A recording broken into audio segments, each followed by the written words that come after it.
To go, Ben? CEO, Councillors, we're live now. Good evening, everyone. Welcome to East Gippsland Shire Council's meeting of the 16th of November 2021. The East Gippsland Shire Council live streams, records and publishes its meetings via webcasting. These recordings are available for viewing by the public. During the meeting, any member of the public who are addressing the Council will have their image and comments recorded. No other person has the right to record council meetings unless approval has been granted by the Chair. In line with the Local Government Act 2020, councillors are able to attend council meetings electronically or in person, and the meetings will be open to the public via live streaming.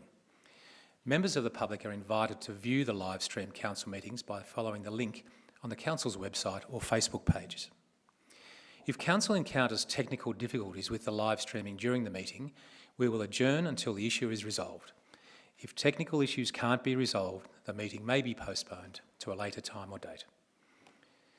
So, councillors, I'd like to acknowledge, and for the Shire, acknowledge the Gunai, Kurnai, Monero and Bidawal people as the traditional custodians of this land that encompasses East Gippsland Shire and their enduring relationship with country. The traditional custodians have cared and nurtured East Gippsland for tens of thousands of years. Council value their living culture and practices and their right to self-determination. Council pays respects to all Aboriginal and Torres Strait Islander people living in East Gippsland, their elders, past, present and future.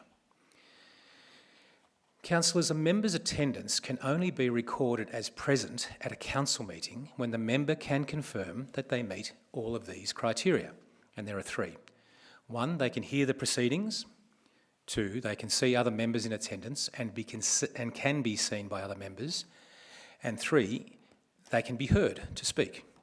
So I'll now confirm with each councillor in turn who is online that they can see, hear and be heard by each other, and to note assurance from each other that the location they are participating from is secure to ensure confidentiality and confidential deliberations remain confidential. Councillor Allen first. Can you see and hear us? I can, Mayor. Can you confirm that the location you are participating from is secure to ensure confidential items are dealt with in a confidential manner? I can confirm that. Thank you, Councillor Allen. Councillor Buckley, can you see and hear us? Yes, I can. Great. Can you confirm that the location you are participating from is secure to ensure the confidential items are dealt with in a confidential manner? Yes, it is. Thanks so much. Terrific. Councillors, let's move on to 1.2 in our agenda tonight, and that is apologies, and I suspect that we don't have any. Correct, Mayor. Great, thank you. 1.3, councillors, declarations of conflict of interest. Yes, Mayor, we have two, one for myself Thank at you. item 5.3.4 Thank and you. one for Councillor Crook. Thanks very much for those declarations. Councillors, item 1.4 is the confirmation of the minutes. So can I have confirm that the minutes of the council meeting held on Tuesday 26th October 2021 and Thursday 28th of October 2021 be confirmed? Councillor Stowe, seconded Councillor Crook. Is there any discussion required? I don't think so. I'll put that motion to the vote. All those in favour? Thank you, councillors. The next meeting is item 1.5, the next council meeting of Tuesday 7 December 2021 to be held at the Corporate Centre here at 273 Main Street building will commence at 6 p.m. Item 1.6, councillors, is requests for leave of absence, and I haven't had any, CEO. No, fine. 1.7 is open forum, petitions, questions of council and public submissions, and I believe we have a question of council at item 1.7.2, CEO. Just a point of order there, please, Mr Mayor. Thank you, Councillor Allen. The confirmation of the minutes, I think we skipped. I don't think we did, so can I just confirm that? We did cover that and put it to the vote. Councillor Allen? We? Oh, thank you. I'm happy to go back to it and put it to the vote again in case you felt that you weren't counted in the vote. Did you see Councillors Allen and Buckley confirm their vote in those confirmation, CEO? Mr Cannizzaro did? I did. Thank you. Okay. Are you comfortable with that, Councillor Allen? Thanks for that point of order. I'm happy. Yeah, thank you. Happy with your point. Thank you. Item 1.7.2. Thank you, Mayor. And as you rightly said, there are no new petitions at this meeting and no public submissions. However, we do have a question from Sandra Hammond of Eagle Point, and she has asked for me to read that question, which I'll do now. Preamble. The traffic flow study conducted by or for Crowther and Sadler beginning of the 24th of March and continuing for the week into 2020 was commenced on the first day of Term 1 school holidays 2020 when the Eagle Point school closed early due to COVID lockdown. Therefore, this study occurred at a time when the whole neighbourhood was uncharacteristically quiet. Her question. Given that the development will bring potentially 40 more vehicles to the already restricted and dangerous school and neighbourhood precincts around the intersections of Woodman Road, Eagle Point Road, School Road and Forge Creek Roads, could East Gippsland Council consider undertaking a more realistic traffic flow monitoring study before allowing the development to proceed? And I would note, councillors, that this is an item on our agenda tonight. So I thank Sandra for her question, and I will refer to Mr McPherson, who is the Acting General Manager of Place and Community, who I believe may be able to respond. Yep, thanks, CEO.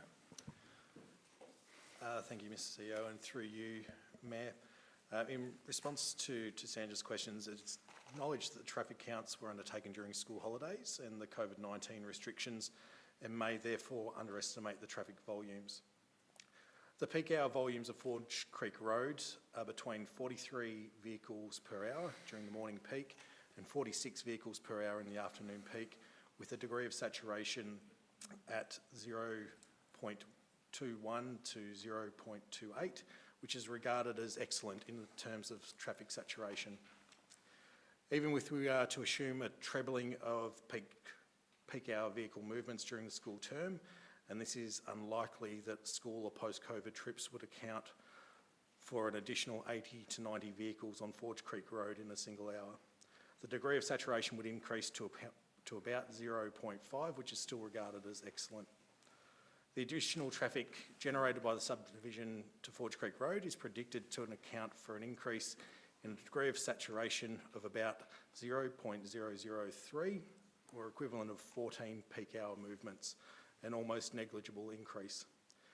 Impacts on Eagle Point Road would be even less, as it is estimated that only 30% of the traffic generated from the subdivision will travel east to Eagle Point Road. The local road network is capable of accommodating the increase in traffic generated by the subdivision, and the proposed realignment and upgrade of the Woodman Road, Forge Creek Road intersection will also improve traffic safety. Thank you, Mayor. Thanks, Mr McPherson. That's great. Much appreciated. And we thank the resident for that question. Councillors, we're moving on now to deferred business. Notices of motion, sorry, CEO, I don't think we have any. No, there Deferred business. No. And it looks like we're on to councillors and delegates' reports. And I was thinking of changing this up and moving to our online councillors first tonight. How do you feel about that, Councillor Allen?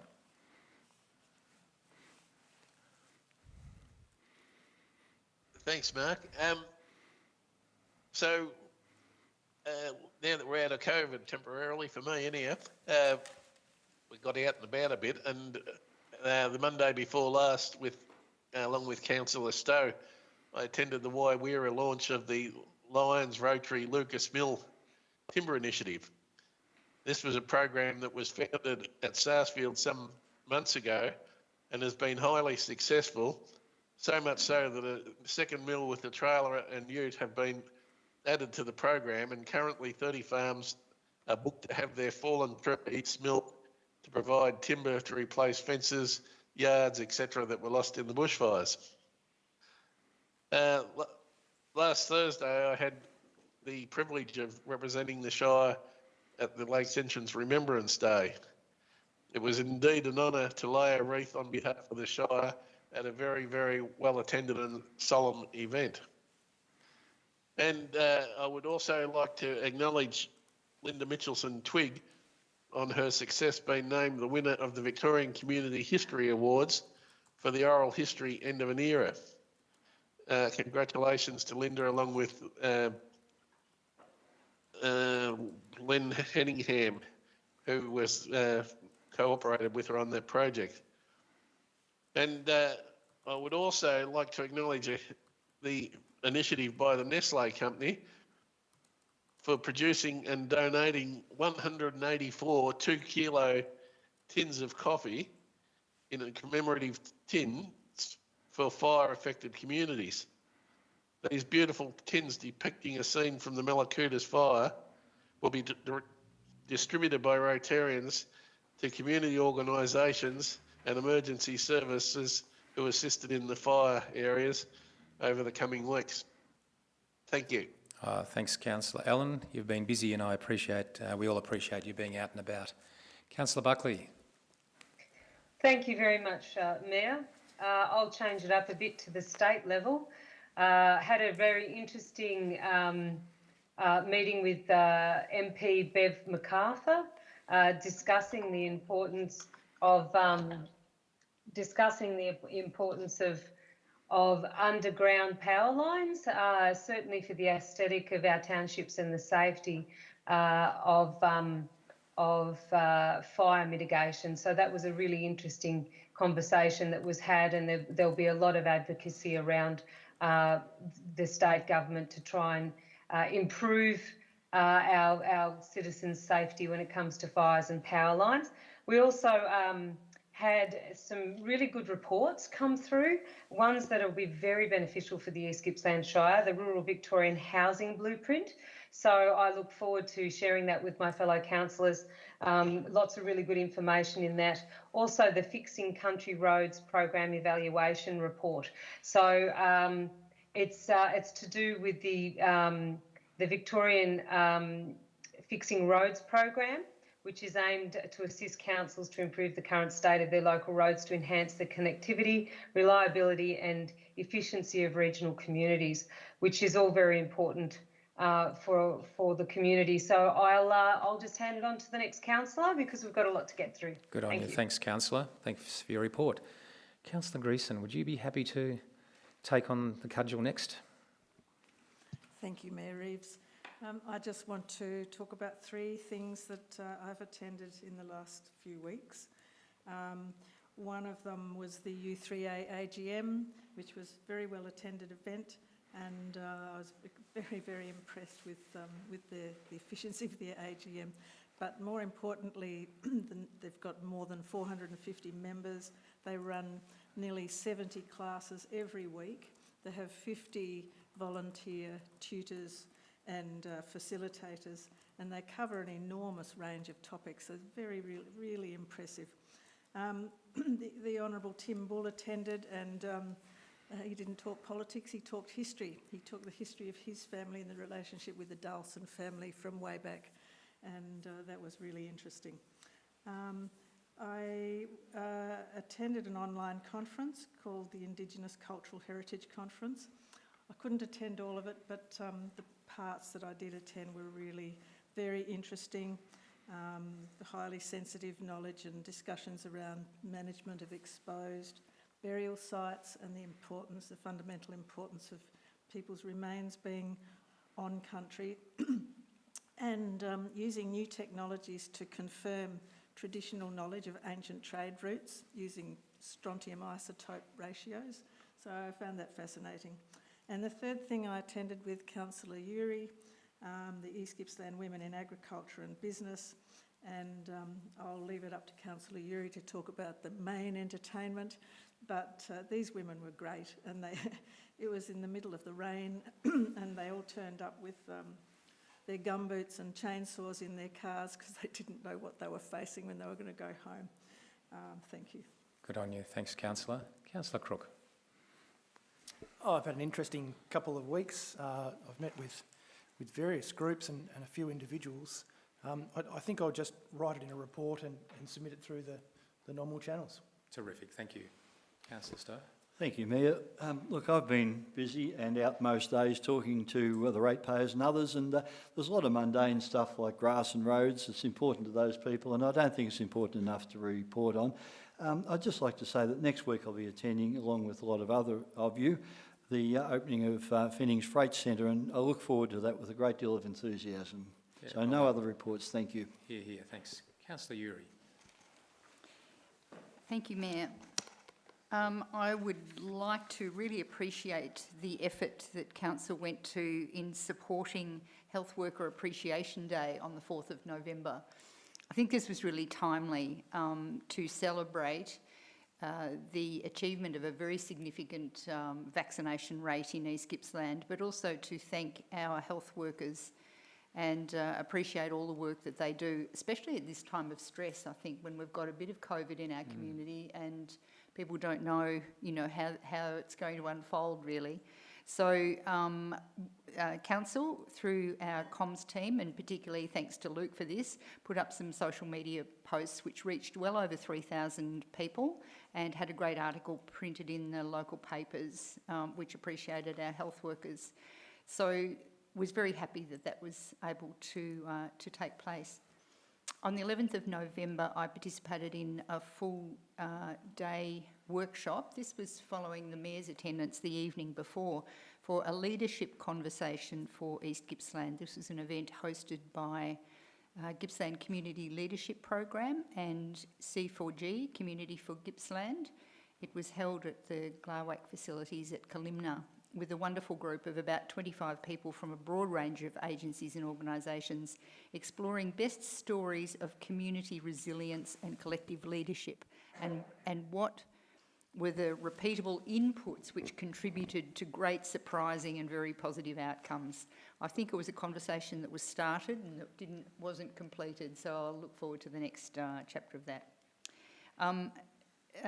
Councillor Greason mentioned the Women in Agriculture and Business dinner, which was a very energised and positive evening with a group of really strong, competent women doing great things in our community. The guest speaker was a person called Robin Moore from Tasmania, and she was really outstanding and provided many reasons to reflect, appreciate, unload and laugh out loud without restraint. I'm very proud that East Gippsland Shire Council partially funded this event, and thanks to Kayleen and her team for their work and input. And just to finish off, a couple of people have been recognised in our community recently. Leo Optenbrow was the Malakuta SES unit controller during the 1920 bushfires that ravaged East Gippsland. He has been a Malakuta SES volunteer for 35 years, and he was named the 2022 Victorian Local Hero of the Year for his decades of service and particularly for his work coordinating the bushfire response. And also from Malakuta, Princess Rat, Jenny Lloyd, she was added to the Victoria's Honour Roll for Women for her work with MADRA, doing extraordinary fire recovery work. Leaders of MADRA are also known as Mad Rats, people might know. So they had King Rat, Princess Rat, Reverend Rat and McScrooge Rat, who was the treasurer. So a lovely article in yesterday's Age actually highlighting the achievements of Jenny. Thank you, Mr Mayor. Thank you, Councillor. That's a great report. Thanks so much.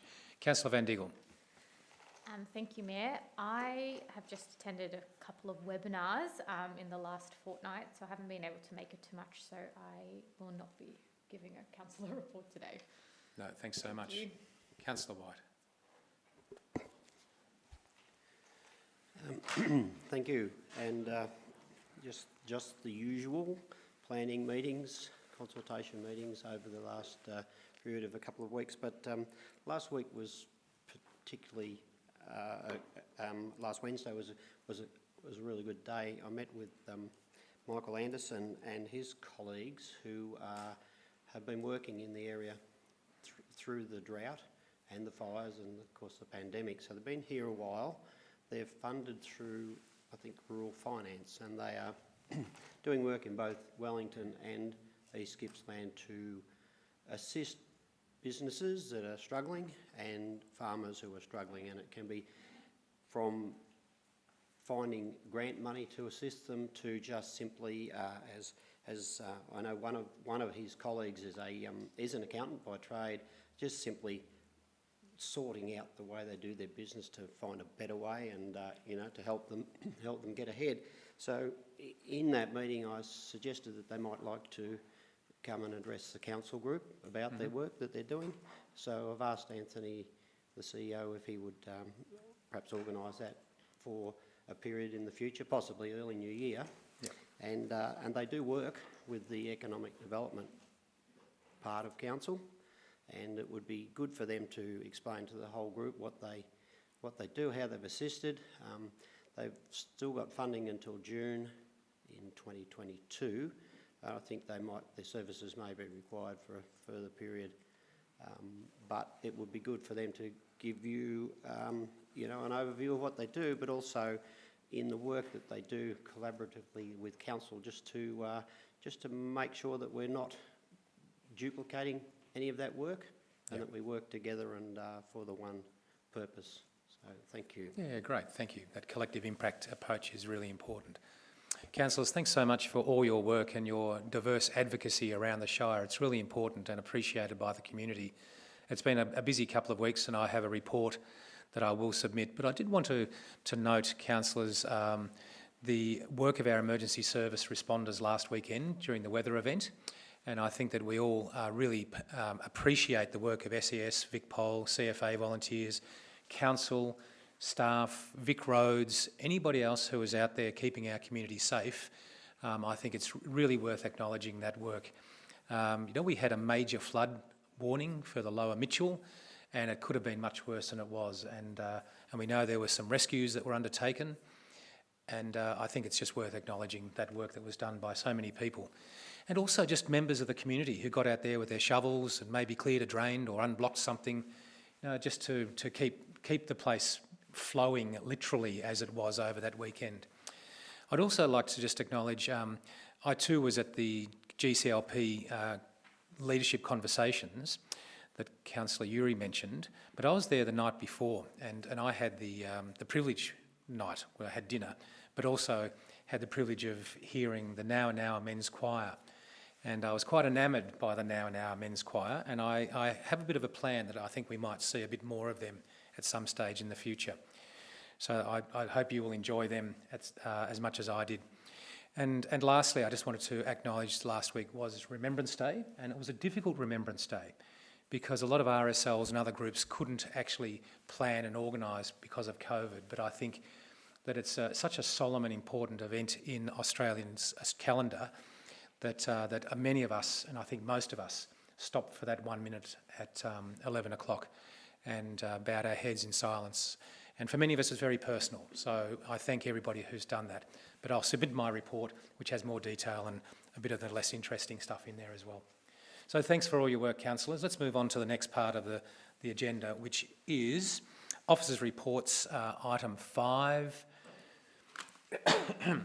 And the first one is 5.1.1, Contract 2022-1450 Infrastructure Project Consultancy Services Panel of Providers. And I suspect that's Miss Weigel over there. Thank you, Mayor. Council, before you is a report to consider the establishment of a panel of providers, a type of contract for a broad range of consultancy services utilised in infrastructure planning, design and project delivery. The panel of providers includes 17 individual service streams targeting a broad range of specialisations that cover all stages of infrastructure projects. Consultants had opportunity to submit tenders for any number of service streams in line with their capabilities. The types of services covered under this panel of providers included project administration, a range of specialists, engineering and technical services, environment, heritage and project management. The establishment of this panel will streamline the engagement of suitable consultant services used by Council, while also ensuring, importantly, value for money through a competitive and fixed pricing. It will also improve Council's responsiveness with respect to delivery of projects. Utilising a public tender process, this panel of providers format ensures that there is an open and transparent process for engaging consultants. Similar contracts are established and used by a variety of councils and other government agencies to provide time and cost efficiencies. And indeed, we use a panel of provider contracts for the service provision of a range of supply of materials. The duration of the panel of providers contract will be initially for 2 years, with extension options for up to a further 24 months. The attached confidential tender evaluation report, including recommendations from the panel, is presented for Council's consideration. Tonight, I have with me Tom Wetherell, Manager of Assets and Projects, who is available to answer any technical questions. Thank you. Let's just turn that on. Sorry, I had a little cough then. Thanks, Ms Weigel. Councillors, I see Tom there. Thanks for joining us, Tom. Are there any questions of Ms Weigel or Mr Wetherell? Yes, Councillor Greason. Thank you, Mayor. Tom or Ms Weigel, I've got a couple of questions. One is just to confirm that the list of providers doesn't limit the possibility of other providers being able to be considered for future work on behalf of Council. Thank you, Councillor Grecian, and through you, Mayor. No, this particular contract doesn't preclude the engagement of any other consultant. It's simply a procurement option for Council to utilise if it's the best option for the circumstances. Thank you, Tom. Thanks, Tom. And the other question is just how will you be monitoring the engagement of various providers over time? So the nature and time of contracts with them and who has been appointed, etc. Thank you, Councillor Grecian, and through you, Mayor, Sure. again. Yes, so we will keep record, Councillor Grecian, and report on the utilisation of this panel, and that information can be provided and available in terms of who has been used, what they've been used for, and the expenditure under the panel. So that can be incorporated through the regular capital works reporting process. Thank you. Thanks for that, Tom. Councillors, are there any other questions? I don't see any other questions then. Councillor Buckley or Allen? No? Okay, well, councillors, do we have a motion? Thanks, Councillor Crook. Councillor Greason. Councillor Crook, would you like to speak to the motion?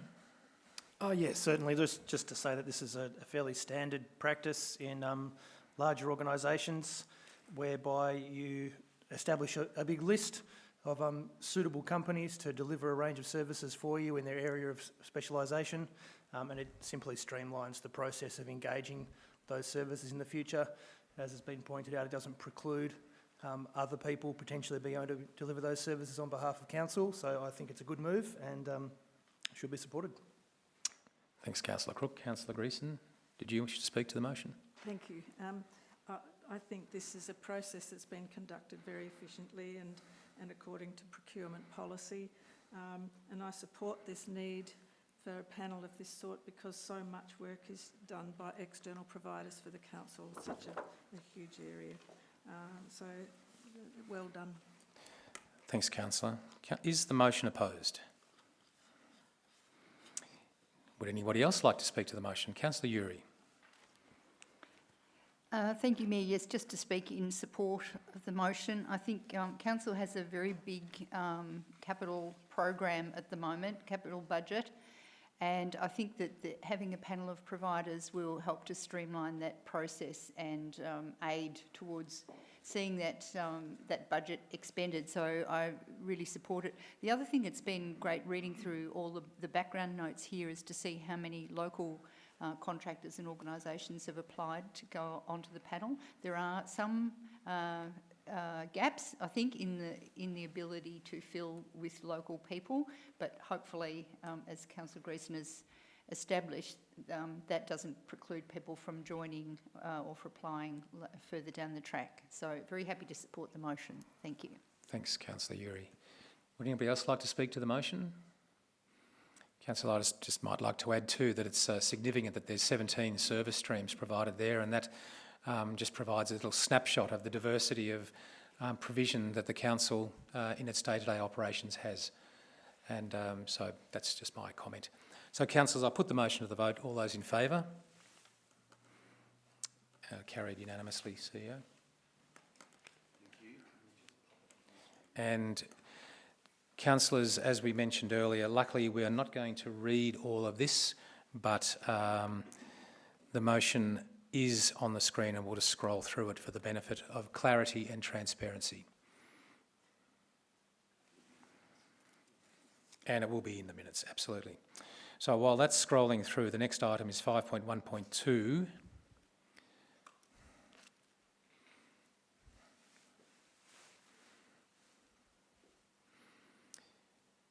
It reads like the end of the films, doesn't it? The credits at the end of a film. Luckily, we don't have to read it as it's scrolling through. Thanks very much for that, Vanessa. Very comprehensive. Thanks, councillors. So the next item is 5.1.2, another contract, Con 2022-1463, seawall reconstruction, Lakes Entrance, Coast Guard. Fiona again, take it away. And Tom will be there too, I dare say. Thank you. He will indeed. Council, before you tonight is a report to consider the award of a contract for the replacement of a section of seawall located on the Lakes Entrance Esplanade between the Ocean Rescue Building and the old slipway site. Council officers have been working very closely with staff from the Department of Environment, Land, Water and Planning to coordinate the program of seawall renewal and coastal protection works with funding for support for this program from the state government. This section of seawall is approximately 70 metres in length and has been identified as the next priority for replacement in Lakes Entrance due to its age and deteriorating condition. It follows on from two prior stages of seawall replacement adjacent to the esplanade. This stage of works will ensure the protection of the foreshore, including the Ocean Rescue Building, and will also incorporate improvements to the Ocean Rescue Building, their boat launching facility. The seawall works are fully funded by the state government with supporting contributions from the Lakes Entrance Rescue for the improvements to their boat launching facility. The attached confidential tender report is presented for Council's consideration, including a recommendation from the panel to award the contract. As the Mayor has mentioned, I also have Tom with me this evening to answer any questions. Thank you. Fantastic. Thank you for that, Fiona. Councillors, are there any questions or clarifications required? Councillor Crook. I noticed here it's planned to construct the new seawall 6 metres in front of the existing wall. Will that will provide opportunities to reclaim some land at the old slipway site, is that correct? Thank you. Yeah, thank you, Councillor Crook. Through you, Mayor. Yes, it will result in an extended foreshore area. So just a minor realignment to the foreshore to square up the seawall, and that will have the positive benefit of reclaiming up to 6 metres of additional foreshore at one end. Thanks, Councillor Crook. Are there any other questions, councillors? I don't see any. Councillors, there is do I have a motion, please? I should say. Councillor Uri and seconded Councillor Greason. Oh, sorry, Councillor Allen. Maybe I'll defer to Councillor Allen on that one. Is that okay, please? Councillor Allen and Councillor Uri. Yeah, whatever. No, go ahead. Councillor Allen, would you like to speak to the motion, please? Only that I look forward to the seawall being replaced. The existing one is in bad condition in places, and I can just remember it getting built, so it's pretty old and well overdue. And I certainly welcome the additional foreshore area that'll be constructed as a result of moving the seawall out. I think it's going to be really, really good. Great. Thanks, Councillor Allen. Councillor Uri, would you like to speak? No. Okay. Is the motion opposed? Would anybody else like to speak to the motion? In that, Councillor Allen, you've still got your hand up. You want to speak to it again, or very enthusiastic there? That's all right. Thank you. Well, in that case, councillors, I'll put the motion to the vote. All those in favour? Carried unanimously. Thanks, CEO. Councillors, we're moving on to item 5.1.3, which is a petition, non-reduction of parking along Paynesville Progress Jetty foreshore. Fiona, are you there again? I am, Mayor, thank you. Thank you. Council, before you is a report that has been prepared in response to a petition that you will recall receiving at the meeting of the 26th of October. This petition raised concerns with the existing version of a concept plan for broad-scale improvements to the Progress Jetty precinct. A copy of that concept plan is provided as the attachment to this report. The concerns raised are in relation to a reduction in the number of available car parking spaces throughout the precinct. The Progress Jetty precinct and the project is guided by the Paynesville Foreshore Management Plan that was adopted by Council in 2017. The plan identifies the opportunity to achieve social, environmental and economic benefits through revitalisation of the foreshore area.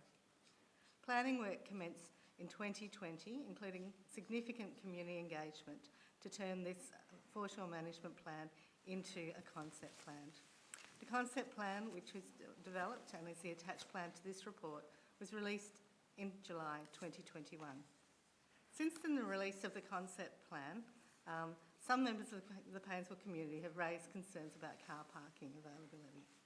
Council officers have committed to making changes to the existing version of the concept plan to include additional angle parking on the southern side of the Esplanade in response to these concerns. Further changes, including the development of an additional small off-street car park area in Wellington Street, opposite the IGA supermarket, about 100 metres from the Esplanade intersection, is also seen as a future opportunity to increase the amount of parking within the precinct. A number of other options, including restarting the concept design process or ceasing the project altogether, are provided for Council's consideration. However, the recommendation presented to you tonight is to continue with the next stages of design for the project, incorporating the feedback for more car parking, including angle parking on both sides of the Esplanade and construction of a small off-street parking area in Wellington Street. Again with me tonight is Tom Weatherall, Manager of Assets and Projects, who is able to answer any technical questions. Great, thank you, Ms Michael. Councillors, are there any questions? Councillor Stowe, then Councillor Uri. Tom, may I just ask what additional parks will be created and where will they be? Thanks, Trevor.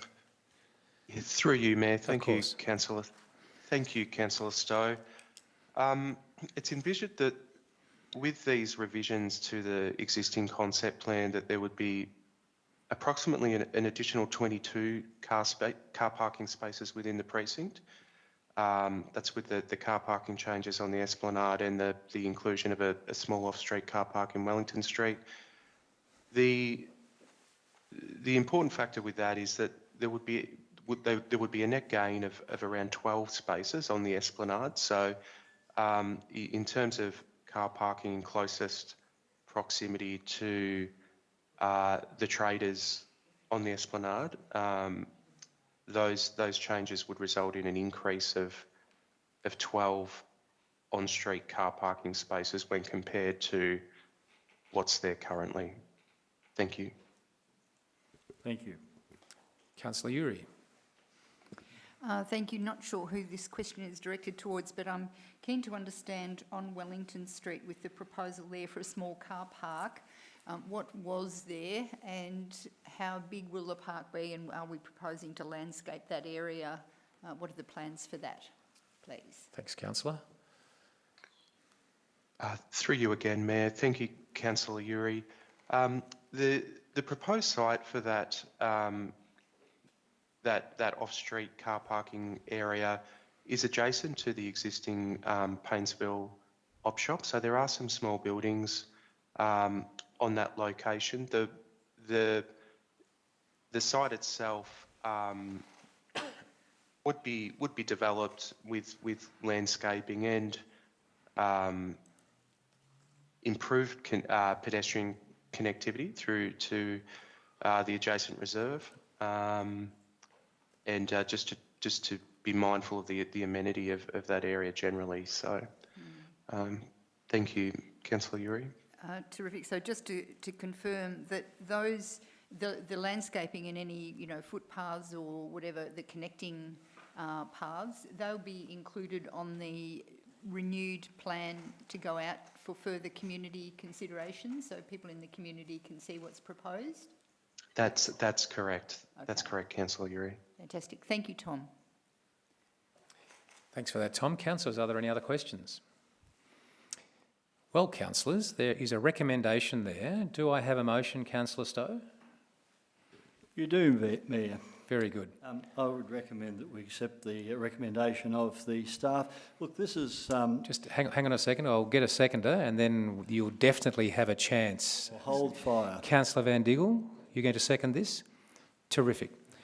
Councillor Stowe, go. This is a prime example of council and staff listening to the people.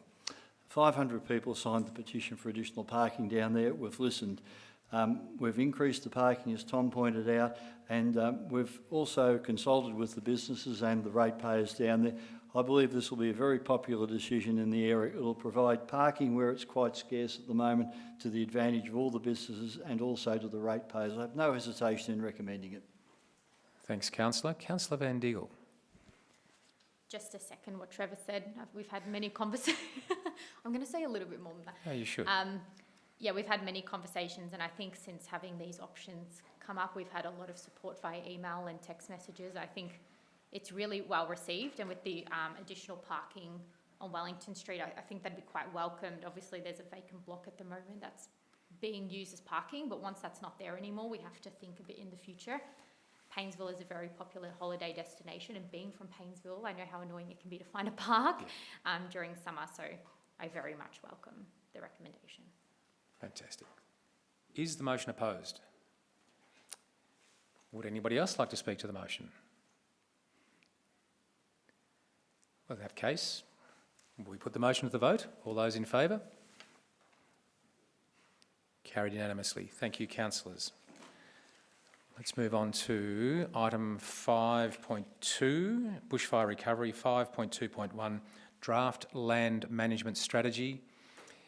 And I think that's probably Stuart McConnell over there. Thanks, Stuart. Thank you, Mayor.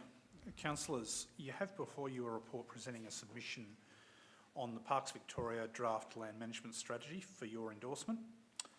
Parks Victoria has released a draft land management strategy that sets out their high-level approach on a statewide level.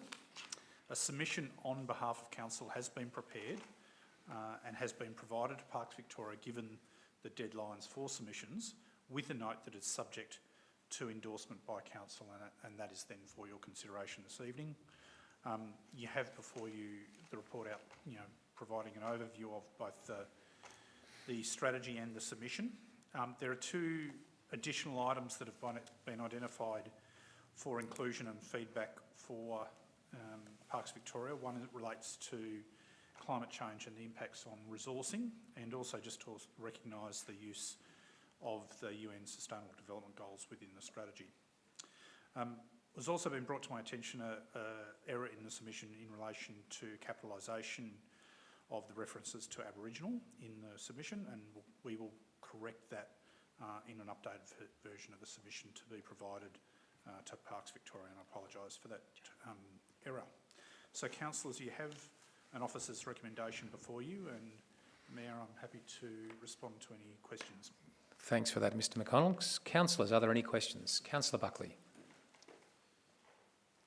Yes, thank you very much, Mr McConnell. I notice in this letter that it was referred to the partnerships with local communities and local businesses, that there needs to be clearer communication channels, and also the reference to the fact that we had a council resolution recently that was put on the 4th of May to the state government in regards to the shooting of wild horses via helicopter and ground shooting, and that was ignored by the state government and also further attempts from myself to offer an alternative method to deal with that issue has been ignored. So my question is, and that was a plea to the state government that they would consider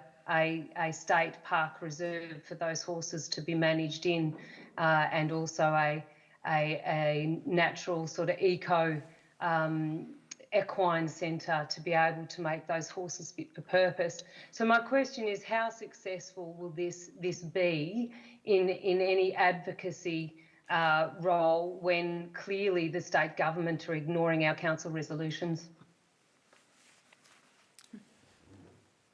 I think the role that we have, Councillor Buckley, is to provide clear advice about what Council's view is and to continue to put those things on the table, and that's what we're seeking to do in this submission.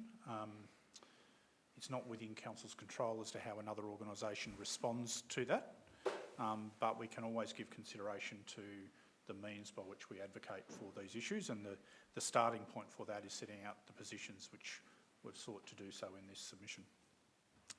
Thanks, Stuart. Councillors, any other questions? Councillor Uri.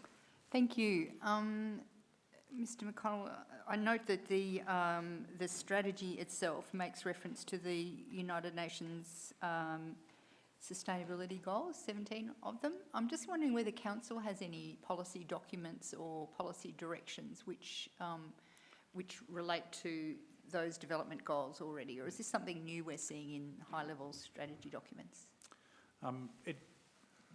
Thank you, Councillor Uri. There is increasingly reference being made in a number of different documents to the UN sustainability goals as a high-level framework for consideration.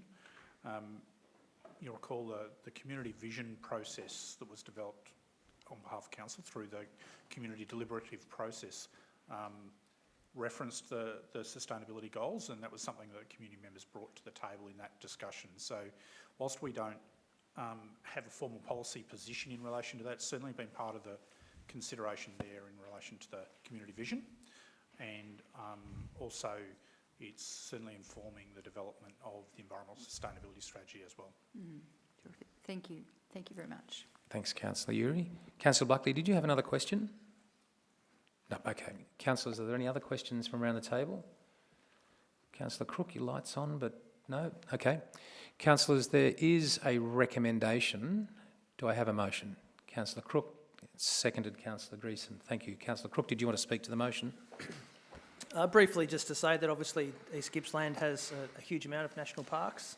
It's a very significant land tenure for our region especially. In fact, I think like 80% of our region's forested public land, and a big portion of that's obviously parks. So how parks are managed, who manages them, are very important things to our communities. This submission outlines a number of important considerations for Council that are being addressed by Parks Victoria, but it goes a bit further to suggest some areas where we believe there's real need for improvement.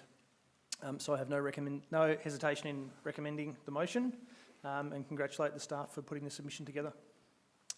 Thanks, Councillor. Councillor Greason. I just want to add thank you to Mr McConnell for his preliminary comments. This is very complex, and I think the relationship between Council and Parks is something that needs to be developed and strengthened and worked on from so many facets.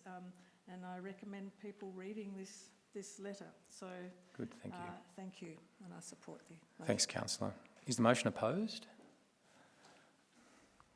I see it's not. Would anybody else like to speak to the motion? Councillor Buckley.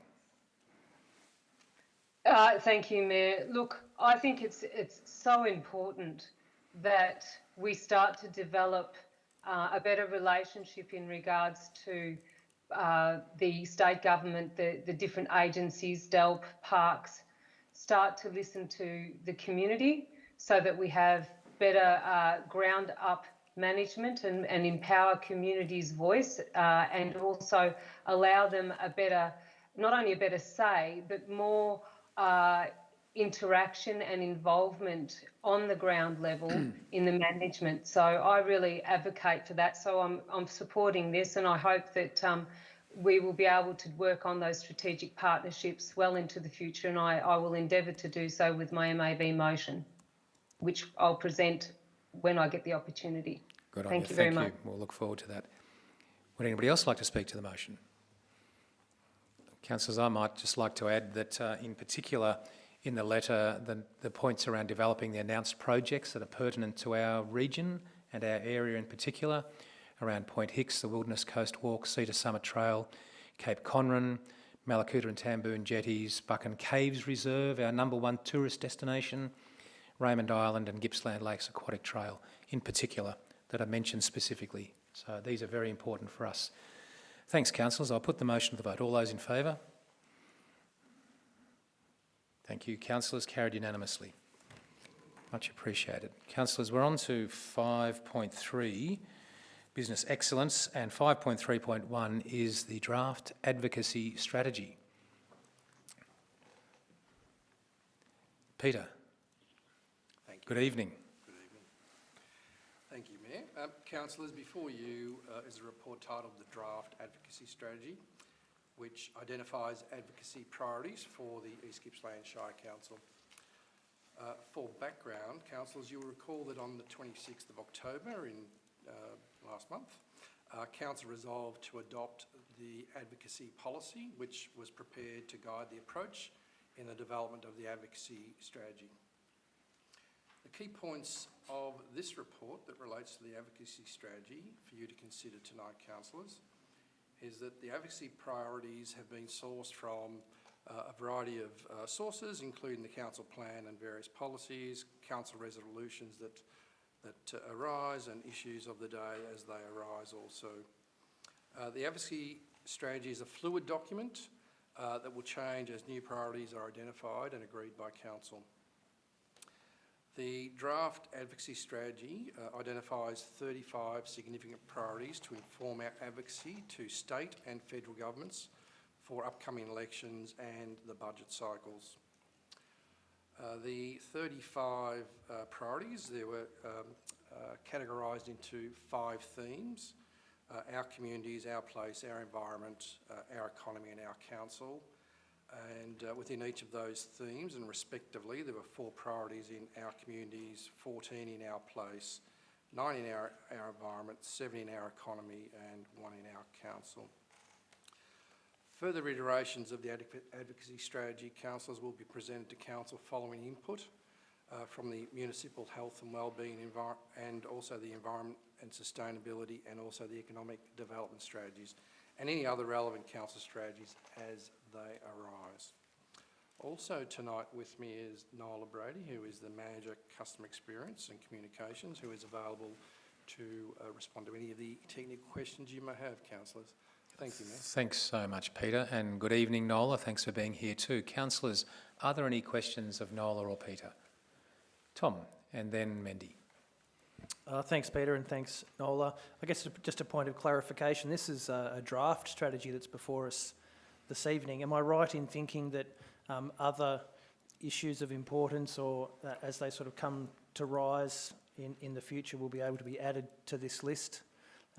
So we're not, this is not the be-all and end-all. There will be other areas that council is able to advocate on in the future. Thank you, Councillor Crook, and through you, Mayor. You're right, this is a draft advocacy strategy. Once adopted, if it is adopted tonight, Councillor Crook, then it becomes a advocacy strategy. So it's a final advocacy strategy, but certainly if there are other strategies that we as a council group wish to promote and support, then we add to the list of priorities in this advocacy strategy.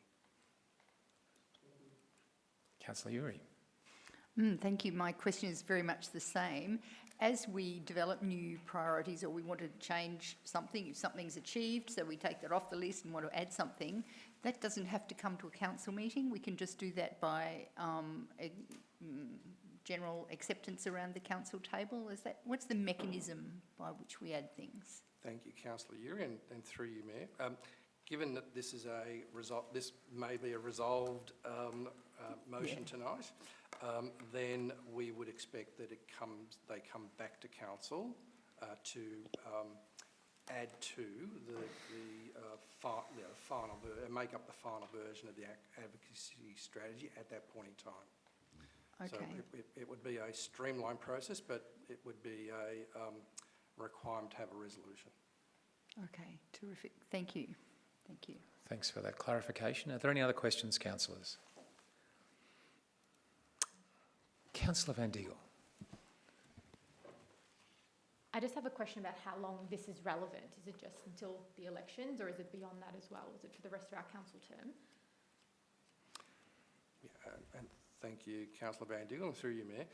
Again, it's a living and breathing document, Councillor, and we would expect that this would get built upon, and as Councillor Uri mentioned, some may be completed and then others might come on top of that. So it will be for predominantly the remaining tenure of the term of council. Okay. Very good. Good questions. Thank you. So, councillors, there is a recommendation. Sorry, Councillor White, question? Very good. Thank you. Thank you. I was just a bit curious. So this has basically been designed by yourselves as officers. Is it going to be like a two-way street? If one of us has a light bulb moment that there could be an improvement, we could bring that forward for consideration as well? Thank you, Councillor White, and through you, Mayor. The advocacy strategy was developed and received feedback from various sources, including the councillors group and certainly the officers in terms of the strategies that have or are currently being developed. So it's been, I think, a very good collaborative approach with respect to the build of this draft advocacy strategy. And certainly, Councillor White, if there are any aspects you wish to provide to us in terms of any improvements, we're happy to receive those. Thanks. Clarification there, CEO? Thank you, Mayor. And just to build on Mr Canizzaro's response, councillors, this doesn't preclude if there was a urgent matter or item that we would be able to act upon that in terms of advocacy for a particular issue.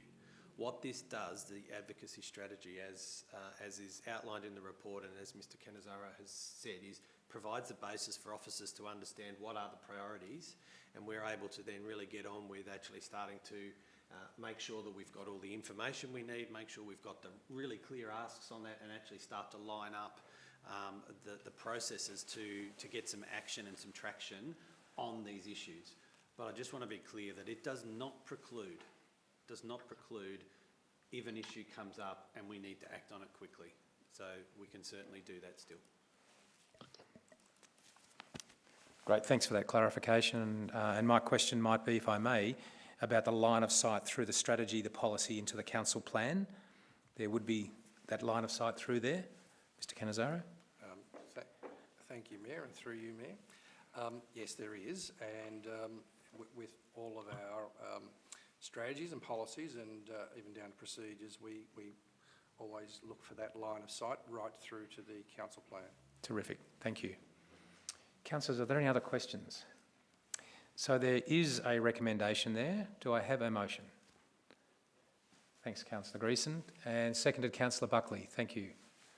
Councillor Greeson, would you like to speak to the motion?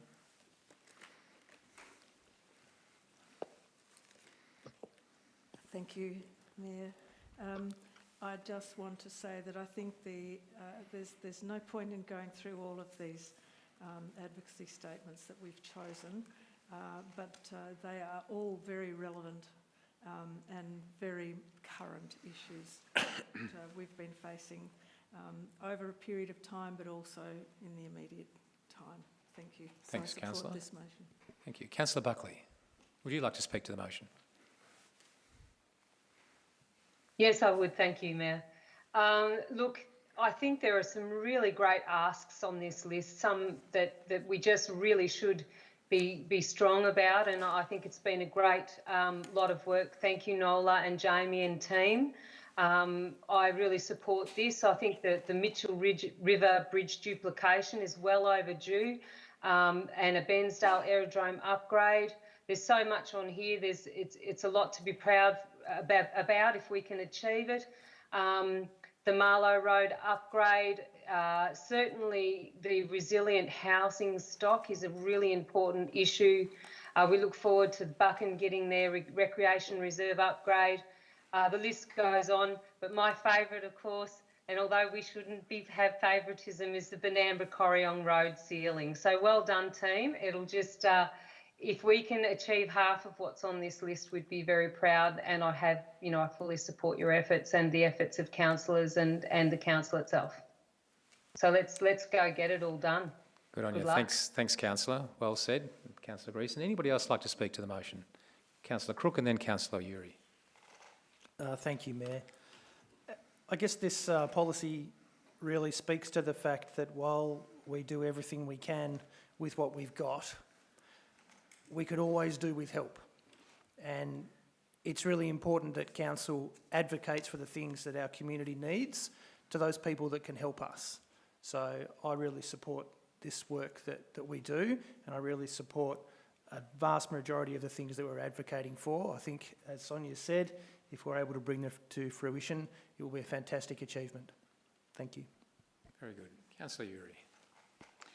Yes, thank you. I also strongly support this strategy because I see it as sort of formalising what we need to advocate for our community, and it can be for funding from other levels of government, for example, but it also can be, as we've seen tonight, with the submission to Parks land use strategy, it can be just putting forward our views. And I think local government has such a direct connection and with our local communities, and we obviously put so much effort into doing that. Our strategy can reflect those conversations. I often think that state and federal levels of government also strive to have more connection with community as well, and my hope is that they will also take note of our advocacy strategy too. And sometimes, just as my experience as Mayor, you can be caught off guard a little bit if somebody asks you for your views on something in particular, or, you know, what you need here in this community. And if it's already formalised into a strategy, I think it makes that not just easier to answer that question, but it strengthens the position. If you've done the work and you've prioritised the projects, say, then you can speak truly for what that community needs. Thank you. Thanks, Councillor Uri. Would anybody else like to speak?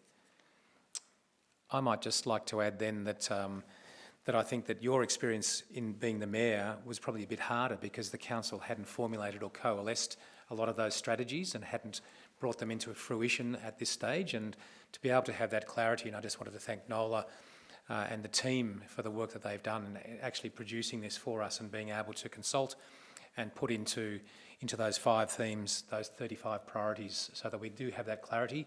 And as you say, whomever or wherever we are, when we're asked what's important and what can we help with, we can pull out of our pocket and say, well, thank you for asking, here's the resolution of our council. So thanks so much for all the work everybody's done. And with those words, I'm going to put that motion to the vote. All those in favour? Thank you, councillors. Carried unanimously. Let's move on to the next very important item on the agenda.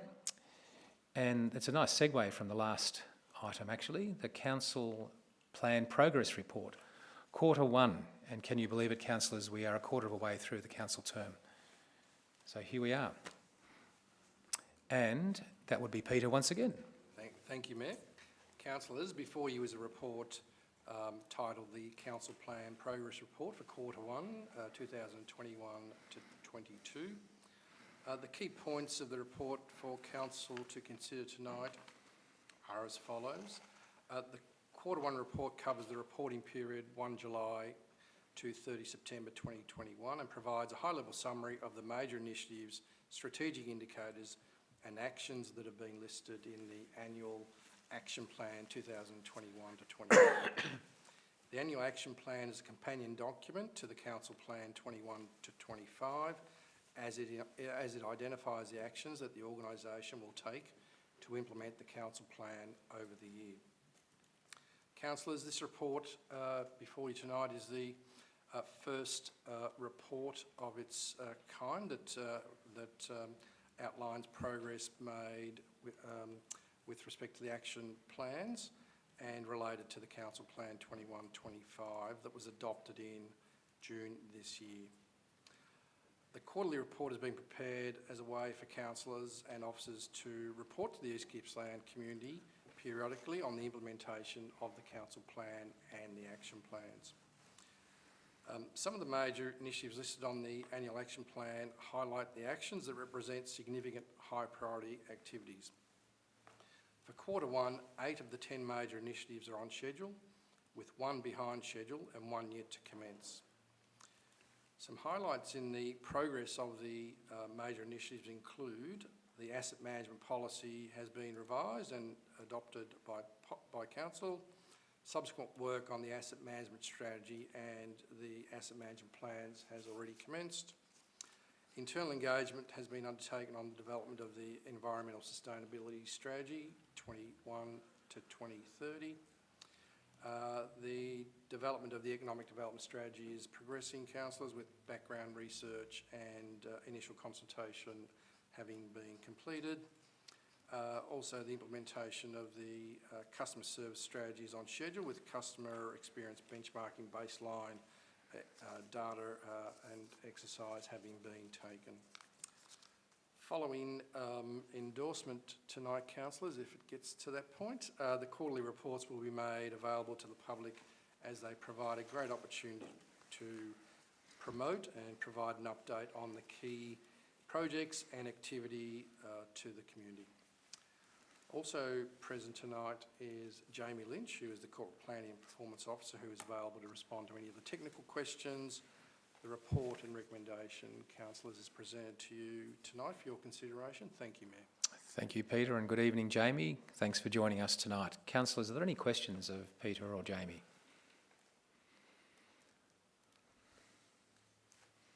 Councillor Buckley, go ahead.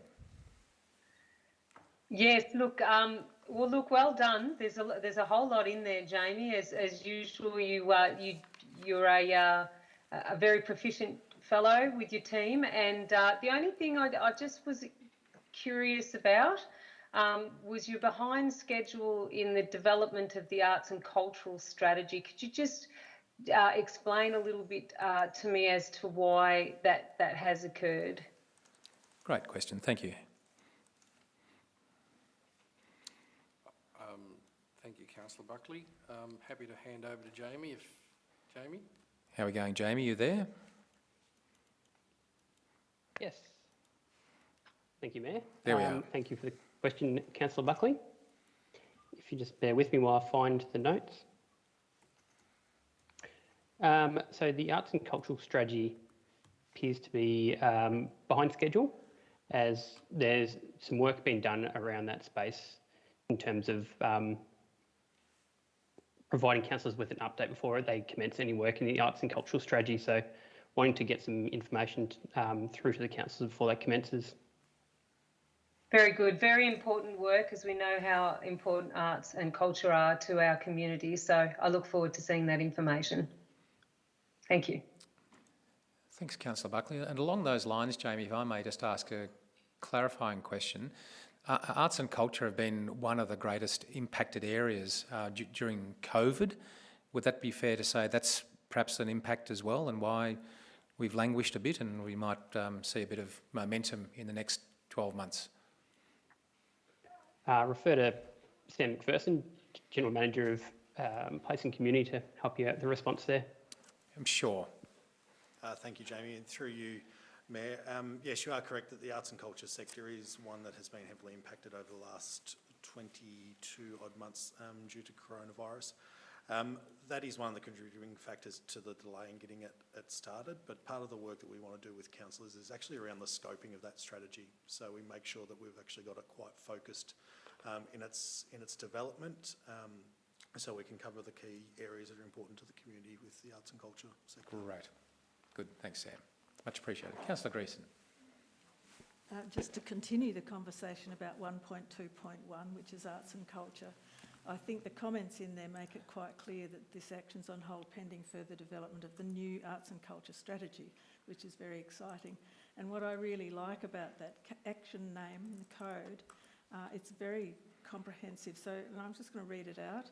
So, provide arts and cultural services and experiences that encourages connection and creativity while supporting businesses, community groups and individuals to foster the creative, cultural and artistic life of the region, regardless of age or ability. It's a fantastic statement. So my question is, and I do have one, which is, when are we looking to develop this new arts and culture strategy?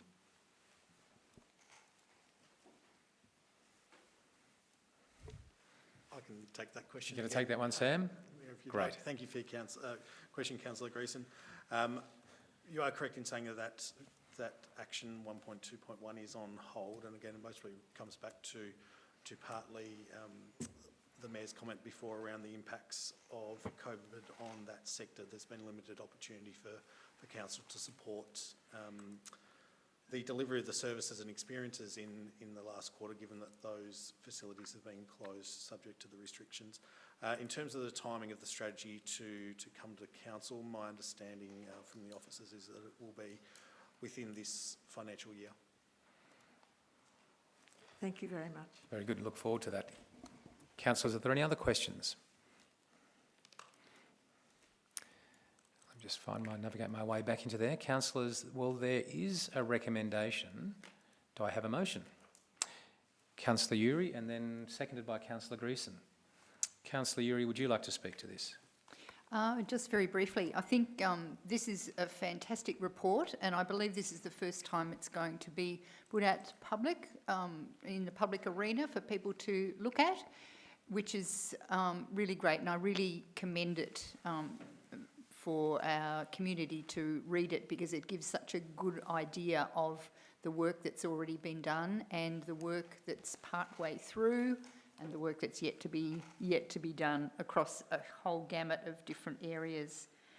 I think that's all I wanted to say, but thank you very much to all those people who've been responsible for the work, and thank you, Jamie, for the great report, which is very clear to read. Thank you. Thanks, Councillor Uri. Councillor Greason, would you like to speak? I just wish to add to Councillor Uri's comments. I think this is an extraordinary report. It's a very impressive piece of work that has come together through extensive consultation with community as well as ourselves. So, and the excellent work of Jamie. So I commend it. I think it's excellent. I think it makes the work of the Council really transparent, and I look forward to further reports. Great, thank you. Councillors, is the motion opposed? Would anybody else like to speak to the motion? Councillors, I would just like to say that I think even the presentation of the report is really attractive and engaging, and the visuals in it make it really appealing to all kinds of readers and learners, and that's what I think is fantastic. So I really congratulate the team on providing a report that makes it so accessible and tells the story so well in such an accessible way. Councillors, thanks so much. In that case, I'll put the motion to the vote. All those in favour? Carried unanimously. Thank you, councillors. We're doing well. We're on to item 5.3.3, the Audit and Risk Committee Activities Report. And that would be Peter again. Thank you, Peter.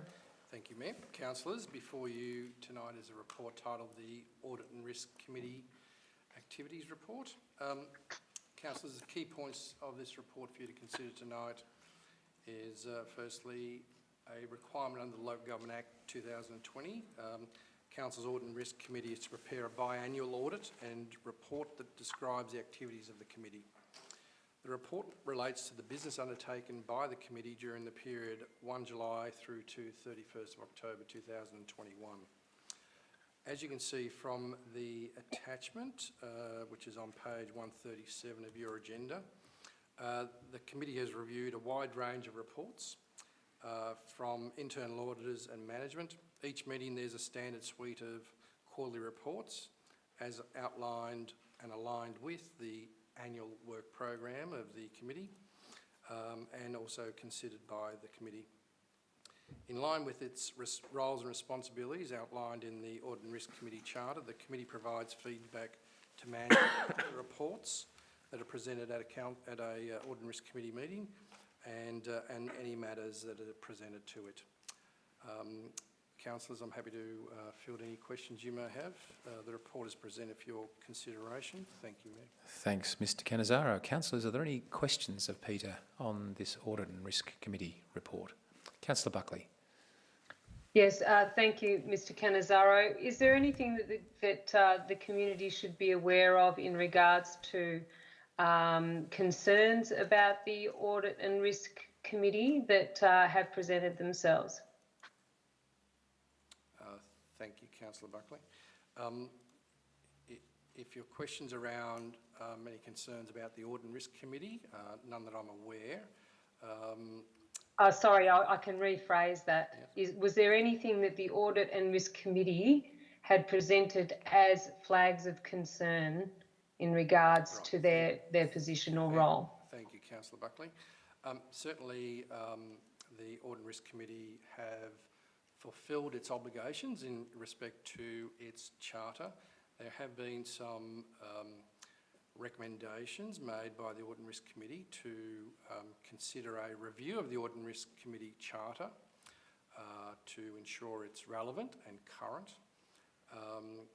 As you can see from the attachment on page 137 and 138, the Audit and Risk Committee covers a wide range of and broad risks, both strategic, mainly strategic, but certainly some operational risks that are presented to them.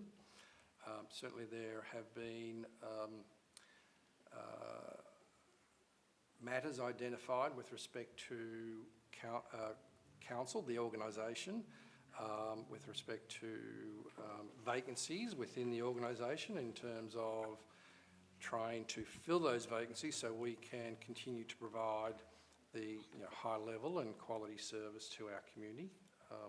So that there are a couple of key points that have been raised, and also those points were reported to council or councillors at briefings post the Audit and Risk Committee meetings. Thank you. Thanks for the question, Councillor Buckley. I might just ask a clarifying question. Then this, as presented, is not confidential. This is made available to the public, that Audit and Risk Committee report there. So it is transparent and available. Correct. And anybody can see what the activities are or the concerns are. That's correct, Mayor, at that high level, yes. Yep, great. No, thanks for the question, Councillor Buckley. Are there any other questions, councillors? There's a recommendation in front of us. Do I have a motion? Councillor Greason. Councillor Muluri, thank you. Would you like to speak to the motion? No, not really. I think it stands as an excellent report, and Peter Canizzaro's introductory statements are sufficient. Thank you. Good, thank you. Councillor Uri. Just briefly, as being one of the members on the Audit and Risk Committee over the last 12 months, I think this report indicates to the community all the various activities, as you said, Mr Canizzaro, that the Audit and Risk Committee is responsible for and for hearing. So I think that will give the community some comfort to see that it's a very hard-working committee. Those of us who are part of it know that it is a very functional committee, fearless in their questioning and their suggestions, which is, I think, exactly what an Audit and Risk Committee does. So agreed. It's good to see this. Thank you. Thanks, Councillor Uri. Is the motion opposed, councillors? Would anybody else like to speak to the motion? In that case, I'll put the motion to the vote. All those in favour? Carried unanimously. CEO, thank you. Councillors, the next item is item 5.3.4, And the CEO is going to tell me that he has a conflict of interest and will be, for the record, leaving the chamber. Is that correct? Correct, Mayor. Yes, as this matter directly relates to my employment, I have a material conflict of interest and will leave the chamber once discussed. Thank you.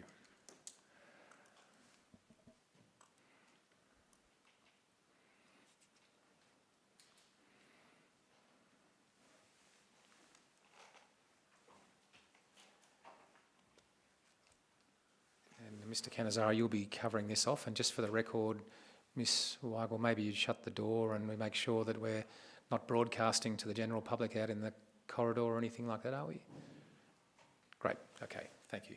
Peter, take it away. Thank you, Mayor. Councillors, before you is a report titled the Draft Chief Executive Officer Employment and Remuneration Policy.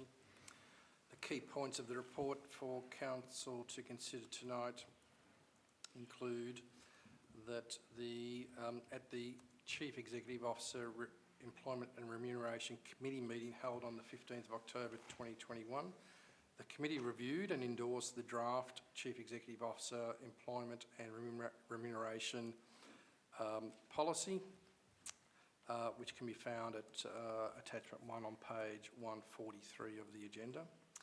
The draft Chief Executive Officer Employment and Remuneration policy has been updated to incorporate the requirements of the Local Government Act 2020.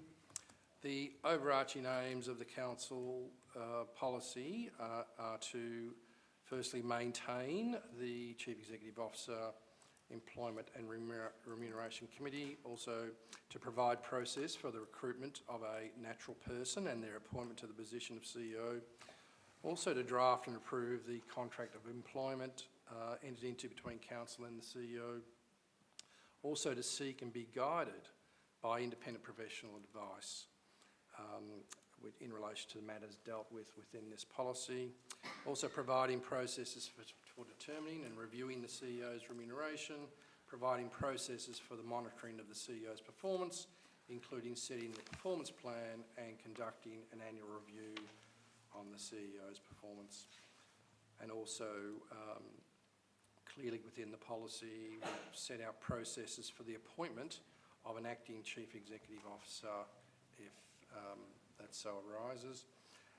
The role of the Chief Executive Officer Employment and Remuneration Committee is that of an advisory committee which will make recommendations to Council in respect to matters that have been outlined in the policy on page 146 and 147 of the agenda. The committee currently is consisted of the Mayor, Deputy Mayor and 2 councillors and an independent member which has been appointed by Council.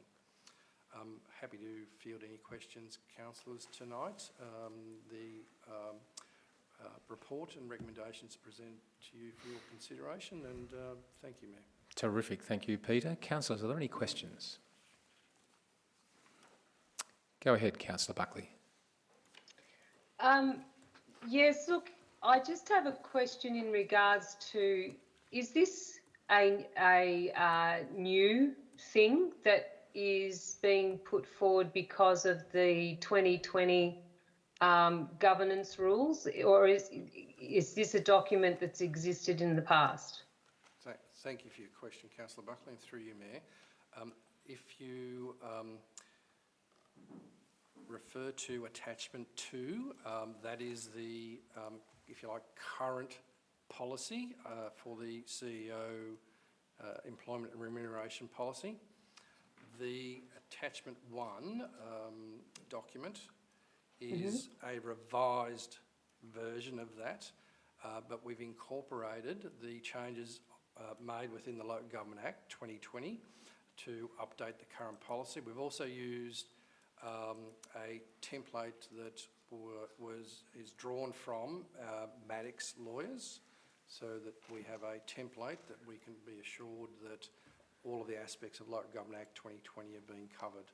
So there have been some minor changes that are reflected in the policy before you tonight for your consideration, Councillor Buckley. Are you able to briefly just point to what minor changes there were, or is that yeah? I can do that, Councillor Buckley, briefly, yes, if you like. So on key one is on page 153 of the agenda, which provides for the appointment of a acting Chief Executive Officer if the Chief Executive Officer is absent for greater than 28 days. So currently, in respect to the CEO's delegations, the CEO can appoint an acting Chief Executive Officer if the CEO is absent less than 28 days. Whereas if it's beyond 28 days, there will need to be a resolution of council to fulfil that obligation under the Act. So that's one. The other, I think, important change is on page 147 and 148 of the agenda, and that refers to appointment and reappointment of CEO. So there's been a slight change in respect to the appointment and reappointment of the CEO that is outlined specifically on page 148, where at the top of the page it refers to essentially 3 steps, and that is aligning with section 44(3) of the Local Government Act. So the 3 steps, I'm happy to read them out, Councillor Buckley, but I'm sure you've I can see, yeah, I can see that. Thank you very much for that explanation. It clarifies a few things for me. Thank you. Good. Thanks for your question, Councillor. Councillors, are there any other questions? In that case, councillors, there is a recommendation. Do I have a motion? Councillor Stowe, thank you. Was that you blinking, Councillor Allen? Thank you. No, that's all right, Councillor Allen. You're happy to second it, are you? Yeah, no trouble at all, mate. Great, thank you. Councillor Stowe, would you like to speak to the motion? Well, just briefly to say that we've discussed this in some detail at briefing sessions, and we're all unanimous about it, and it's all very straightforward, so I've no hesitation in recommending it. Great, thank you. Councillor Allen? Yeah, just to reiterate what Trevor said. Good on you. Thank you, Councillor. Is the motion opposed? Would anybody else like to speak to the motion? I will briefly, just to recognise the work of the Remuneration Committee and the Independent Chair as well, and thank them all and the previous Mayor for your work in that committee. So this is a really good document as a result, and a very hard-working committee, so thank you very much. Councillors, I'll put the motion to the vote. All those in favour? Carried unanimously. Thanks, councillors. Thanks, Fiona. We'll retrieve the CEO.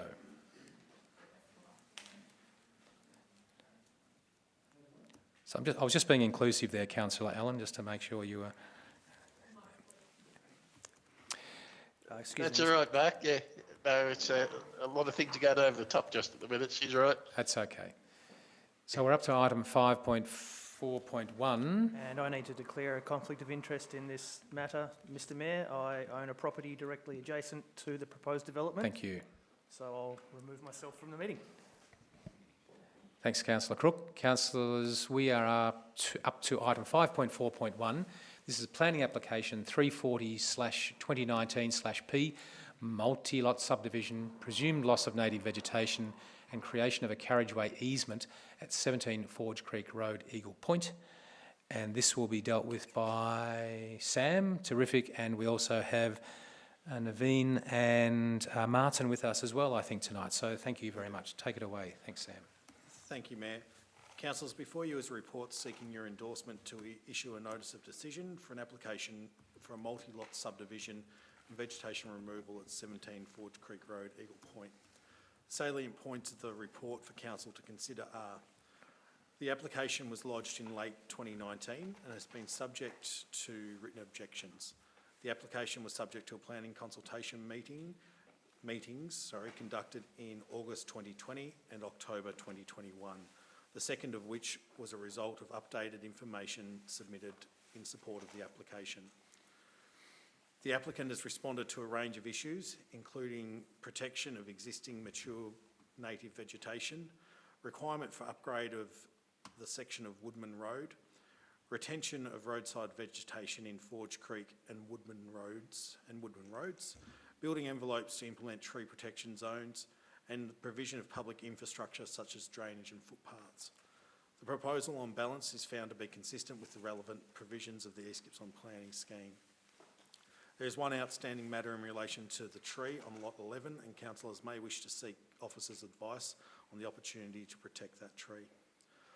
Also present this evening, Mayor, as you indicated, is Martin Richardson, Manager Planning, and Naveen Kaur, the Planning Officer for this report. The report is presented for your consideration. Thank you, Mayor. Thanks, Mr McPherson. Terrific.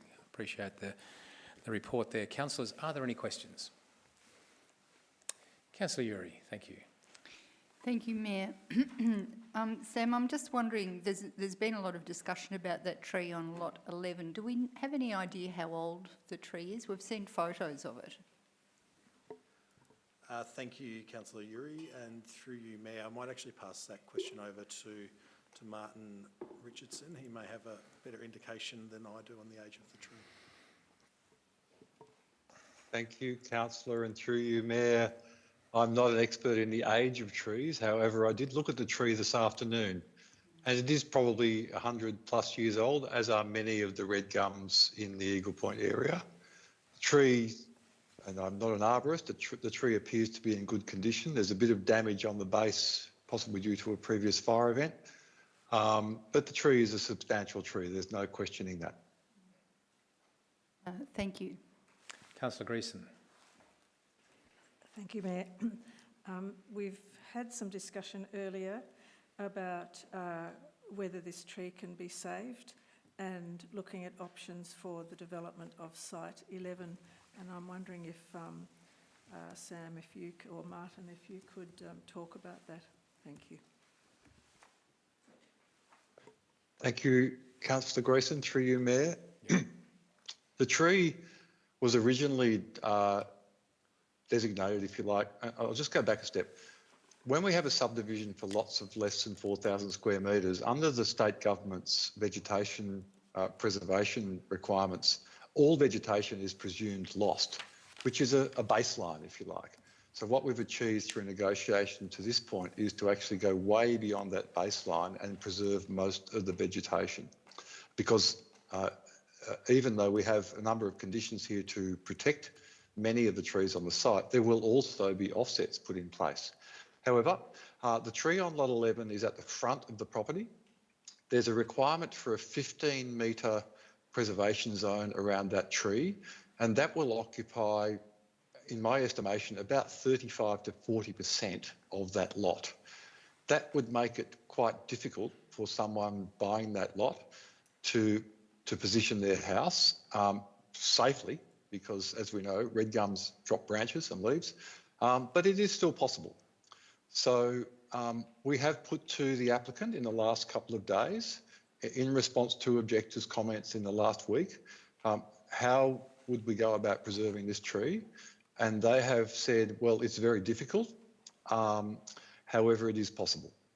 So what it would mean is that the tree would be covered by the Section 173 agreement in the conditions under the revised motion. The rear part of the lot would be available for development, and a purchaser of that lot would purchase that lot in full knowledge that the tree needed to be preserved and that they could really only build a dwelling on the rear part of the lot. The other alternative would be for the applicant to combine lots 11 and I think it's 12, I don't have the plan in front of me, but the adjoining lot to the east, and make a larger lot, thus opening up the area for development for a dwelling. So it is entirely feasible for the tree to be retained and for that lot or a combination of the two lots to be developed for residential purposes. Thank you for that explanation, Martin. Thanks, Martin. Councillors, are there any other questions? In which case, councillors, there is a recommendation. Do I have a motion? Councillor Uri. Thank you, Mr Mayor. I would like to propose a motion that is slightly different from the officer's recommendation and the one that's in the notes available to the community, but I think we have a record that we can put up on the board. So this is your motion?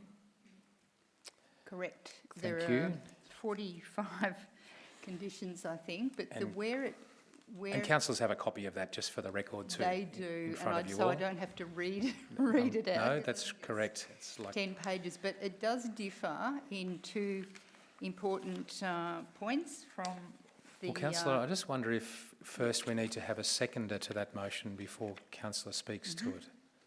Is it? I think that's the case. So, and there's a race to second it, so it looks like councillor Stowe. Thank you. Councillor. I think we need to... It's up on the board, that's fine. Just wanted to check that we can see the motion. We can see it, yep. So councillor Stowe knows what he's seconding. Councillor, would you like to speak to the motion now, councillor Uri? Sorry, I just made sure I got that procedure right, so... Yes, certainly, thank you. So where this motion differs from the one that the officer's recommendation is in 2.A and 2.C. So it means that the tree on lot number 11 would be subject to protection along with the other major trees in the subdivision. So lots 11, 16, 19 and 20. The reason why I think we should protect this tree, we've heard that it's likely to be at least 100 years old. There were 45 objections, I think, to this proposal, and there's been quite a process of the community, those who opposed the proposal, to be allowed to speak, and we've heard quite a bit from them. I would say the major issue that they had was the need to protect the beautiful natural values of this area. And I'd just like to commend the proponent for the way that they have adjusted the original plans, because I think there are a number of significant changes which have meant that the people's objections have largely been addressed as best they can. So if this motion is supported, and I commend it to councillors, I think it would result in the very best outcome for the people of Eagle Point. It would mean that a significant development in Eagle Point could go ahead with approximately 20 lots, while also protecting this very significant environmental area. Thank you.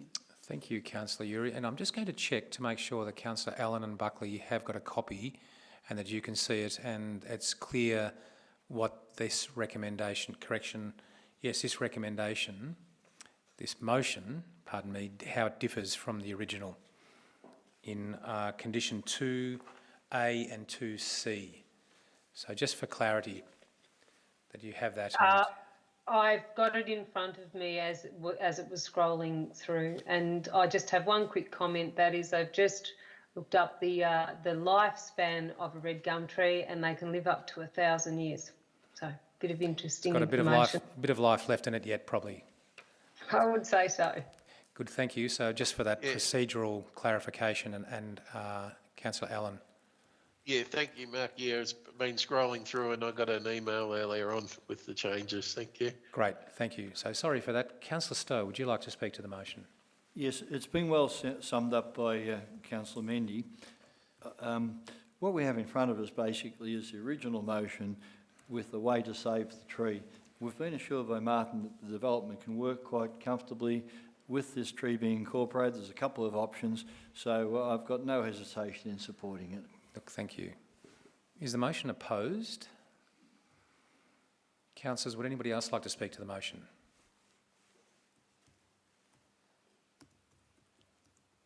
Councillor Greason. Sorry, when you look at me like that, Mayor, I feel I have to say something. Sorry. It is a stunningly beautiful tree. It's an old tree. It's an old habitat tree. It's so important that we protect these trees. Thank you. Thank you, councillor. And councillors, I'm sure that those trees only add value to that subdivision, and the removal would diminish that area and that subdivision. In that case, councillors, I'll put this motion to the vote. All those in favour? It's carried unanimously. Thank you, councillors. And we can retrieve Councillor Crook. Councillors, we're moving on to item 6, urgent and other business, and I believe we do have some business that will need to be accepted into the chamber as urgent. Is that correct, CEO, once we get Tom back? Yeah, yes it is, Mayor. We'll just wait we can wait for the others to come back in. Great. That's the procedure, isn't it? Correct. Yep. So 2 steps. Yep. Accept it as urgent business, and then you can debate the matter. Debate the if it's matter. accepted. Great.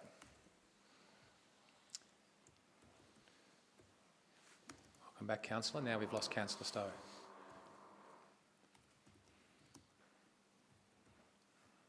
So do we need to wait for Councillor Stowe? We don't need to answer. Okay, so councillors, there is an item of urgent business that's proposed. Councillor Uri, would you like to present that? And we will need to have a seconder to assume that it'll be introduced into the chamber. Thank you, Mr Mayor. This item relates to a draft circular economy bill which has been introduced into the Victorian Parliament by Minister D'Ambrosio and is scheduled to receive its 3rd reading this week.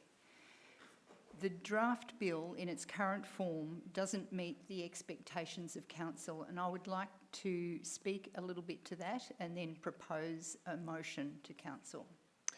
Thank you, Councillor Uri. Now, I just have a technical issue in that Councillor Buckley has disappeared, and that is an issue around procedure. So we just need to retrieve Councillor Buckley, and before we continue, there you are. Good, thank you. Thanks, Councillor. You're back again. So we need to be able to see you, and you can still see us and hear us. Yes, I have no idea why I disappeared. It was on my screen that I was there, but anyway, Okay, I just great. switched it on and switched it back off again. Terrific. No, thank you. Thanks for your quick action there. So do we have a seconder for introducing this as urgent business? Councillor Crook? Terrific. Thank you. You've already spoken to the fact. I think we just put this to the vote, don't we now? So councillors are just going to put this to the vote that we introduce it as urgent and other business. All those in favour? Carried unanimously. Thanks. So we have an item of urgent business. Would you like to speak to your item now, Councillor Uri? Thank you. Yes, thank you, Mayor. So as I said, there is a bill which has been introduced to the Victorian Parliament, and it doesn't, in its current form, it doesn't meet the expectations of council. Specifically, the draft bill doesn't meet the expectations of government's role in facilitating a circular economy, and council holds great concerns for the possible implications for this council if this bill is passed in its current form. A couple of the particular items in this bill, which this council, I think, doesn't agree with, there's a new authority proposed called Recycling Victoria, whose main focus appears to be on compliance rather than collaboration or waste avoidance. And if passed, the bill will see Victoria have 4 bodies governing waste, where every other state has 2. Victoria will have Sustainability Victoria, EPA, DWELP, and now Recycling Victoria. In addition, the new entity will also replace the current framework of regional resource recovery groups. This council has participated in the past in Gippsland Waste Resource Recovery Gippsland Group, which has been an excellent resource for council, both in obtaining technical advice and coordinating collaboration between councils. So that body would disappear. Another example of how this bill does not benefit us in East Gippsland, or wouldn't benefit in East Gippsland, is that it sets out a plan for a 4 curbside bin system for all Victorians. A 4-bin service is not viable in East Gippsland given the distances we cover and the cost of transportation and logistics. Councils have consistently been assured by state agencies that we would not be bound to the 4-bin service model. However, the bill sets out the 4-bin system as the standard service, with fines of up to 1,200 penalty units for failure to comply. So for this reason, I think we should continue to join with other councils as well as the MAV to advocate for a significant review of the bill prior to it being passed by Parliament to ensure that the legislation truly supports the development and growth of the circular economy. So I would like to propose a motion, please, Mr Mayor, that Council urge the State Government to seriously consider and address the concerns of the MAV, in particular to recognise the important role that waste and resource recovery groups play in supporting the circular economy and waste management, to fully fund councils to implement the intent of the bill and to not shift the cost burden to residents. Thank you, Councillor Uri. Do we have a seconder for that motion? There's a race to the second, so Councillor Greason this time. Thank you. Councillor Uri, you've already spoken to it. Would you like to speak to it again? No, I think I've spoken enough. Okay. Councillor Greason, would you like to speak? I can't really add much to what Councillor Uri has said. It's just very important that we support this. Thanks, Councillor. Is the motion opposed, councillors? Would anybody else like to speak to the motion? Thanks, Councillor Crook. Go ahead, please. Thanks, Councillor Uri, for bringing this to us, and Ms Wogel too for identifying a lot of the issues in the first instance. Councillors, I think this is a great example of where the state government has had a light bulb moment and realised that we need to embrace the circular economy, and of course we all thoroughly support that, and waste minimisation as well. But when it's come to the actual implementation, it's been a bit of a city-centric approach. And they haven't thought about the reality of how the implementation of this policy will work in places like East Gippsland. It's all very well to say we want 4 bins, let's have an extra bin for glass because we want to recycle glass. Totally, we all support that, who wouldn't?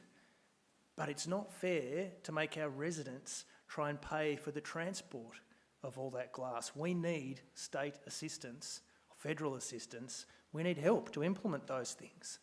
And the bill in its current form doesn't make enough allowances for our individual circumstances. It's a one-size-fits-all approach, and we can do better. And so this is an important move by our council to ensure that our specific needs are addressed and that we can embrace the circular economy to the greatest extent possible. Thanks, Councillor Crook. Well spoken. Any other councillors like to speak to the motion? Well, councillors, in that case, I'll put the motion to the vote. All those in favour? Carried unanimously. Thank you, Councillor Uri, for bringing that to our attention. Councillors, I'm just about to declare the meeting closed, and before I do, I just wanted to acknowledge your work over the last little while, since the last meeting, as you've reported tonight, the decisions you've taken tonight, and the diligence with which you do it. And Councillor Buckley and Councillor Allen, thank you for joining us remotely. Really appreciated. And CEO and officers, can I just thank you for the reports that you provide us, because the quality of those reports enables councillors to make the best possible decisions that they can and be informed in doing so. So with those words, at 7:48, councillors, I'll declare the meeting closed.